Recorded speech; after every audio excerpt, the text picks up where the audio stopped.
சின்ன வயதிலேயே வந்து பெற்றோர்கள் வந்து இப்போ பெற்றோர்கள் வந்து இறக்குறது வேறு விஷயம், இறந்து பிள்ளைகள் தனிமைப்படுத்தப்படுறது வந்து வேறு விஷயம். உண்மைக்குமே பிள்ளைகள் இருக்கத்தக்கன வந்து வேறு வேறு திருமணங்கள் முடித்து அந்த பிள்ளைகளை விட்டுட்டு போய் இன்றைக்கு இந்த அம்மம்மா வச்சு பார்க்குறேன். இந்த அம்மம்மா இன்றைக்கு இந்த இடத்துல இல்லைன்னு சொன்னால் இந்த பிள்ளைகளுடைய வாழ்க்கை எப்படி இருந்திருக்கு உண்மைக்குமே.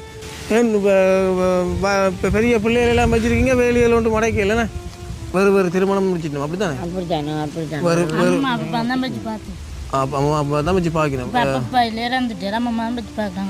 நீங்கள் வந்து உங்களுடைய பெற்றோர்கள் வந்து உங்களை விட்டுட்டு போனதுக்கு பிறகு வந்து உங்களுக்கு எந்த ஒரு உதவியுமே செஞ்சது இல்லையா? இன்றைக்கு வரைக்கும் செய்யலையாம்மா? வேலைக்கு செய்யலையா?